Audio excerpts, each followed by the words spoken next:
आइए देखते हैं धूमिल की कविता नक्सल पहाड़ी। सुदामा पांडे धूमिल। सहमति नहीं है, समकालीन शब्द नहीं है, इसे बालिगों के बीच चालू मत करो। जंगल से जिरह करने के बाद उसके साथियों ने उसे समझाया कि भूख का इलाज नींद के पास है, मगर इस बात से वह सहमत नहीं था। विरोध के लिए सही शब्द टटोलते हुए उसने पाया कि वह अपनी जुबान सहुआइन के जांग पर भूल आया है। फिर भी हकलाते हुए उसने कहा, मुझे अपनी कविताओं के लिए दूसरे प्रजातंत्र की तलाश है। सहसा तुम कहोगे और फिर एक दिन पेट के इशारे पर प्रजातंत्र से बाहर आकर वाजिब गुस्से के साथ अपने चेहरे से कूदोगे और अपने ही घूसे पर गिर पड़ोगे। क्या मैंने गलत कहा? आखिरकार इस खाली पेट के सिवा तुम्हारे पास वह कौन सी सुरक्षित जगह है जहाँ खड़े होकर तुम अपने दाहिने हाथ की साजिश के खिलाफ लड़ोगे? यह एक खुला हुआ सच है कि आदमी दाएं हाथ की नैतिकता से इस कदर मजबूर होता है कि तमाम उम्र गुजर जाती है, मगर गांड सिर्फ बाएं हाथ से धोता है। हवा भी अब बुझ चुकी है, सारे इश्तिहार उतार लिए गए हैं जिनमें कल आदमी अकाल था। वक्त के फालतू हिस्सों में छोड़ी गई पालतू कहानियाँ देश प्रेम के हिज्जे भूल चुकी है, और वह सड़क समझौता बन गई जिस पर खड़े होकर कल तुमने संसद को बाहर आने के लिए आवाज़ दी थी। नहीं, अब वहाँ कोई नहीं है। मतलब की इबारत से होकर सब के सब व्यवस्था के पक्ष में चले गए। लेखपाल की भाषा के लंबे सुनसान में जहाँ पालू और बंजर का फर्क मिट चुका है, चंद खेत हथकड़ी पहने खड़े हैं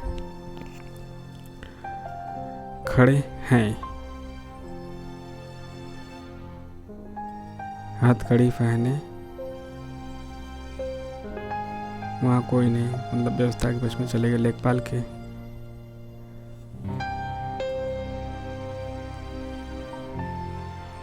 लेखपाल के भाषा के लंबे सुनसान में जहाँ पालू और बंजर का फर्क मिट चुका है, चंद खेत हथकड़ी पहने खड़े हैं,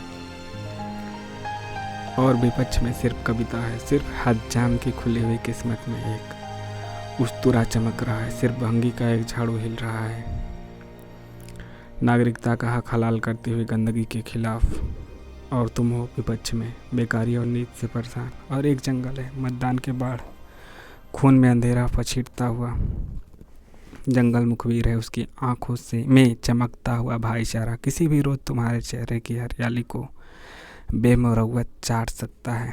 खबरदार, उसने तुम्हारे परिवार को नफरत के उस मुकाम पर ला खड़ा किया है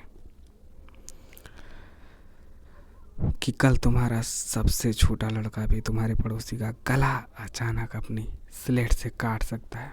क्या मैंने गलत कहा? आखिरकार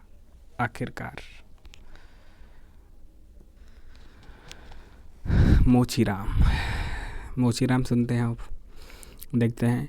रापी से उठी हुई आंखों ने मुझे शर्म टटोला, और फिर जैसे पतियाए हुए स्वर में वह हंसते हुए बोला, बाबूजी, सच कहूँ मेरी निगाह में न कोई छोटा है न कोई बड़ा। मेरे लिए हर आदमी एक जोड़ी जूता है जो मेरे सामने मरम्मत के लिए खड़ा है। और असल बात तो यह है कि वह चाहे जो हो, जैसा है, जहाँ कहीं है, आजकल कोई आदमी जूते के नाप से बाहर नहीं है। फिर भी मुझे ख्याल रहता है कि पेशेवर हाथों और फटे हुए जूतों के बीच कहीं न कहीं एक अदद आदमी है जिस पर टाके पड़ते हैं, जो जूतों से झांकती हुई अंगुली की चोट छाती पर हथौड़ी की तरह सजता है। यहाँ तरह तरह के जूते आते हैं और आदमी की अलग अलग नौवायत बतलाते हैं। सबकी अपनी अपनी शक्ल है, अपनी अपनी शैली। मसलन एक जूता है। जूता क्या है? चकतियों की थैली है। इसे एक चेहरा पहनता है जिसे चेचक ने चुग लिया है। उस पर उम्मीद को तरह देती हुई हंसी है, जैसे टेलीफोन के खंभे पर कोई पतंग फंसी है और खड़खड़ा रही है। बाबूजी, इस पर पैसा क्यों फूकते हो? मैं कहना चाहता हूँ, मगर मेरी आवाज़ लड़खड़ा रही है। मैं महसूस करता हूँ भीतर से एक आवाज़ आती है, कैसे आदमी हो, अपनी जाति पर थूकते हो? आप यकीन करें, उस समय मैं चकतियों की जगह आंखें टाकता हूँ और पैसे में पड़े हुए आदमी को बड़ी मुश्किल से निभाता हूँ। एक जूता और है जिसमें पैर को नाद कर एक आदमी निकलता है। शहर को न वह अक्ल है न वक्त का पाबंद है, उसकी आंखों में लालच है, हाथों में घड़ी है, उसे कहीं जाना नहीं, मगर चेहरे पर बड़ी हड़बड़ी है, बड़ी हड़बड़ी है।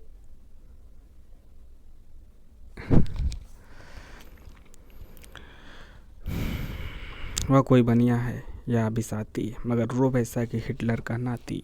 इसे बांधो, उसे काटो, हिया ठोको, वहाँ पीटो, धिस्सा दो, ऐसा चमकाओ जूते को, आईना बनाओ। ओफ, बड़ी गर्मी है। रुमाल से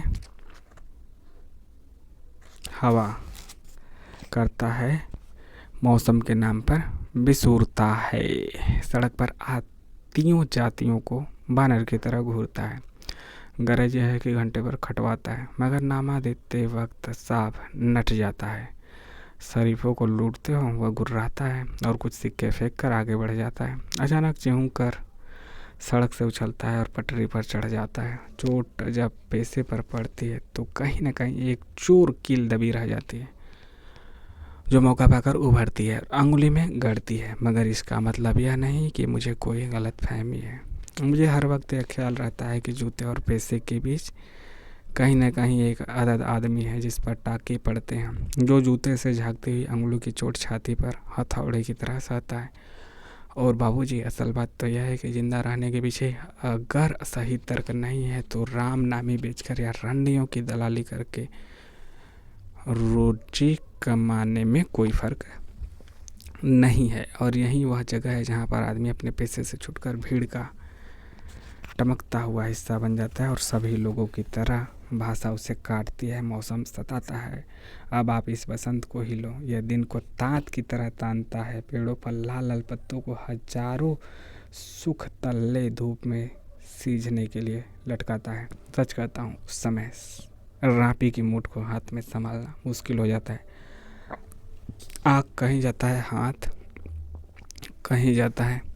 मन किसी झुझलाए हुए बच्चे सा काम पर आने से बार बार इनकार करता है। लगता है चमड़े की शराफत के पीछे कोई जंगल है जो आदमी पर पेड़ से वार करता है। और यह चौंकाने की नहीं, सोचने की बात है, मगर जो ज़िंदगी को किताब से नापता है, जो असलियत और अनुभव के बीच खून के किसी कागजात मौके पर कायर है, वो बड़ी आसानी से कह सकता है कि यार तू मोची नहीं शायर है।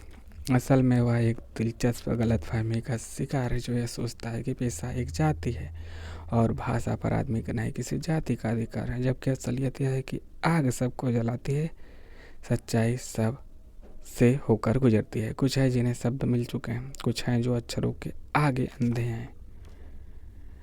वे हर अन्याय को चुपचाप सहते हैं और पेट की आग से डरते हैं। जबकि मैं जानता हूँ कि इनकार से भरी हुई एक चीख और एक समझदार चुप दोनों का मतलब एक है। इनकार से भरी हुई एक चीख और एक समझदार चुप दोनों का मतलब एक है। भविष्य गढ़ने में चुप और चीख अपनी अपनी जगह एक ही किस्मत से अपना अपना फर्ज अदा करते हैं।